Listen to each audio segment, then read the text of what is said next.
Salut, c'est les Sourdalice.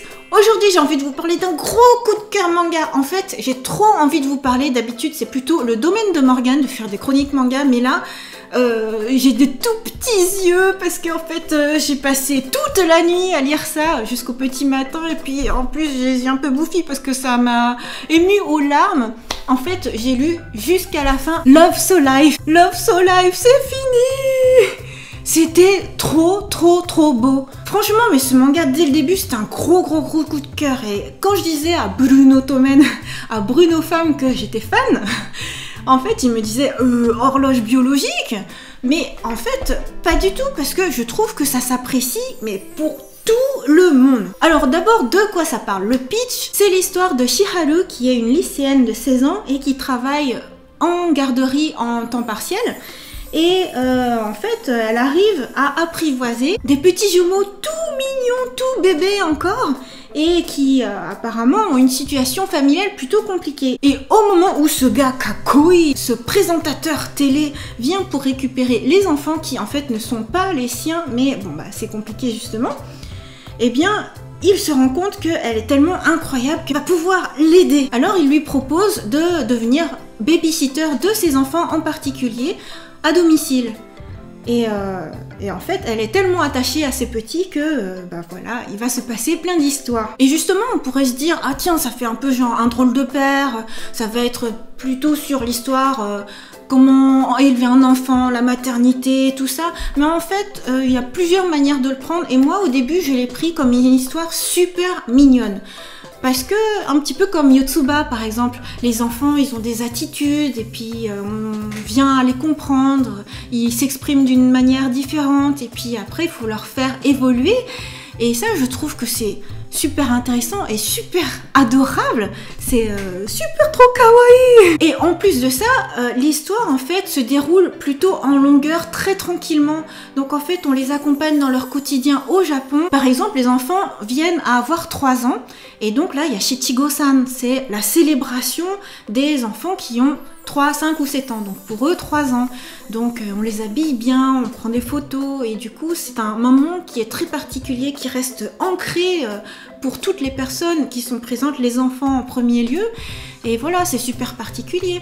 Mais aussi, par exemple, admirer les feuilles d'automne, faire le hanami, un beau pique-nique, ou alors quand l'hiver arrive, se réfugier sous un kotatsu.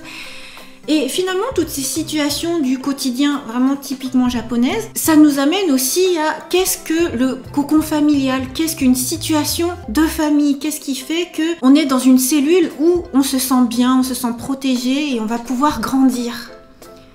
Et finalement, le centre de l'histoire, c'est ça. D'abord parce que l'héroïne est orpheline, mais aussi parce que le héros a eu une famille qui mettait en avant plutôt la carrière, et même lui-même a une carrière super prenante. Mais justement, lui, il va essayer de faire en sorte de prioriser et d'être quand même présente pour les enfants. Elle, de son côté, même si elle a fini par grandir en orphelinat, naturellement, instinctivement, elle sait comment entendre les besoins des enfants et réussir à les entourer de bienveillance. Et plus l'histoire progresse, et plus ça devient complexe dans le bon sens, c'est-à-dire que finalement, ce n'est pas que sur une toute petite cellule familiale, avec seulement 4 personnes, mais il y a aussi en fait les autres personnes. Par exemple, il y a les grands-parents, il y a pourquoi est-ce que ces enfants ne sont pas avec ses parents? Comment surmonter un deuil? Comment surmonter le fait de perdre la personne qui nous est chère, la personne qu'on aime tellement, que ce soit son enfant ou que ce soit son épouse? Enfin voilà, des sujets qui sont amenés au fur et à mesure, sans pour autant qu'on perde de cette légèreté, sans pour autant qu'on perde de cette positivité très mignonne. Et du coup, c'est ça que je trouve fantastique, c'est qu'il y a de la profondeur avec une légèreté. C'est juste magique, quoi. C'est super formidable, c'est super bien amené. Et ce que je trouve beau, justement, dans cette notion familiale qui est développée au fur et à mesure, c'est qu'il y a beaucoup de notions de partage, d'entraide, de pardon. Savoir demander de l'aide, c'est pas évident, mais avec sa famille, on peut. Et dans ce cas-là, peut-être qu'on peut surmonter des choses, même si on a fait des choses qui seraient a priori impardonnables, parce qu'on est une famille et parce qu'on veut réussir à faire les choses ensemble, on va pouvoir le faire. Et parce qu'on est une famille, on va faire des choix qui, même si ça nous brise le cœur, si c'est ce qu'il y a de mieux pour pouvoir faire grandir les petites personnes, eh bien on va les faire pour elles. On va faire en sorte que l'environnement soit optimal.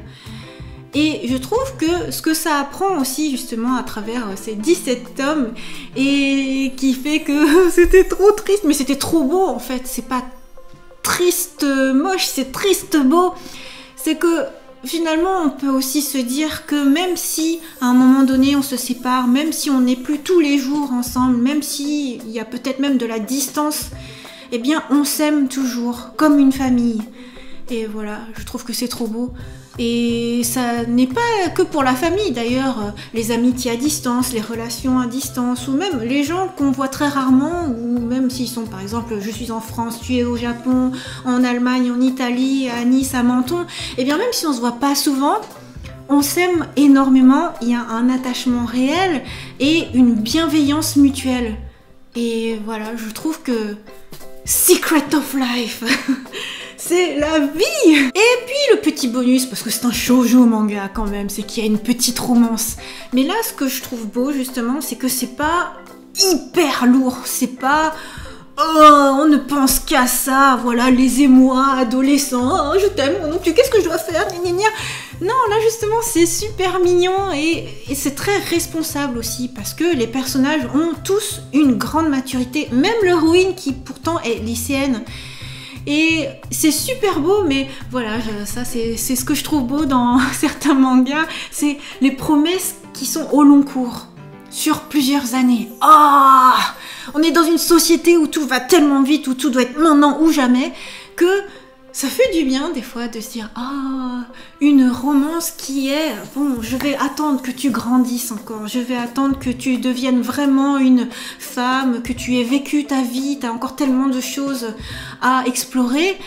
Voilà, je t'enchaîne pas, je te laisse grandir et je t'attendrai. » Oh, moi ça me rappelle Mimi Osuma Seba ou alors la romance improbable dans Bakuman. Mais voilà, mais là, je trouve que c'est vraiment super bien amené, encore une fois. Oh, et là, je vous parle juste de mon ressenti, mais comme ça, quoi, jeté à la volée. Mais en fait, bon, pour vous parler un petit peu plus technique, mon chéri, parce que bah, c'est quand même Morgan Culture, m'a préparé une petite fiche à propos de Love So Life, dont on ne parle vraiment pas assez, je trouve. Au Japon, donc le manga a débuté le 14 avril 2018, terminé en septembre 2015. Et en France, ça a été publié en septembre 2012 jusqu'à mars 2016 aux éditions Akata Delcourt. 17 volumes donc, par une jeune auteure, enfin on suppose jeune auteure parce qu'avec les mangakas c'est toujours un peu mystérieux, mais voilà, c'est Kaede Kouchi, prépublié dans le magazine Hanato Yume.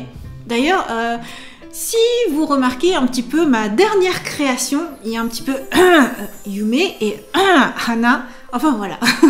Info très notable, ça c'est le pouvoir de recherche de Morgan. Les volumes 4 et 17 ont été classés dans les 20 meilleures ventes de la semaine lors de leur sortie. C'est dire à quel point c'est énorme, quoi, parce que quand même le marché du manga au Japon c'est faramineux. Là. Ce qu'on voit en France, c'est rien encore. Donc, les volumes 4 à 17.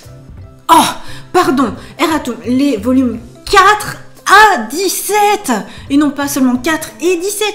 Attends, mais c'est énormissime. C'est un gros titre. C'est quasiment bah, toute la série, quoi. Le temps qu'elle se révèle, les 3 premiers tomes, et ensuite, voilà. Wow. Oh mon Dieu. Et je comprends pas en fait pourquoi en France ça n'a pas percé à ce point-là, quoi. Parce que, mais si, en fait, ça doit être la séparation Delcourt Akata et tout ça, enfin bon, bref. Mais c'est vraiment... The méga manga. Il est toujours temps de rattraper le retard. Donc moi, je viens de tout me refaire et terminer. Mais voilà, ça se lit super bien, super rapide, quoi. 17 tomes. Et le fait très notable, c'est que c'est la première œuvre de l'auteur. Oh, c'est... incroyable, quoi, cette maturité dans la narration, justement, j'arrête pas de vous dire que c'est très bien amené. Eh bien, justement, tout est dans la délicatesse, les émotions sont suggérées, posées, et c'est pas amené gros comme une maison. C'est... On prend le temps de s'émouvoir, de voir grandir les petits, et en même temps chacun grandit aussi. Et justement, cette évolution est super intéressante. C'est la vie, quoi. Le cercle de la vie. Et alors, c'est incroyable, mais là où j'étais en train de me dire « Oh, ça y est, c'est terminé !» Eh bien, en fait, il suffit d'aller voir, par exemple, sur iBookstore Japon, il y a déjà une suite. Life So Happy. Mais c'est normal, quoi. Avec un manga qui a si bien marché, pourquoi ne pas faire une suite? Donc, Life So Happy, pour l'instant, il y a un seul volume paru à ce jour au Japon, le 20 décembre 2016. 8 chapitres à ce jour. Eh bien, j'ai juste trop hâte de le lire parce que, franchement, j'ai tellement adoré Love So Life que... Oh, j'ai trop envie de savoir ce qui se passe ensuite, quoi. Je me suis trop attachée aux personnages, mais tous, quoi. Vraiment, absolument tous. Même le père qui est parti en abandonnant les enfants. C'est dire, absolument tout le monde a ses justifications, tout le monde a ses sentiments. Et voilà, c'est la force de l'être humain. Voilà, c'est trop beau. Voilà, j'espère que j'aurai réussi à vous brosser un petit peu... Pourquoi est-ce que j'ai adoré cette série? Pourquoi est-ce qu'il y a plein de bonnes raisons de le lire?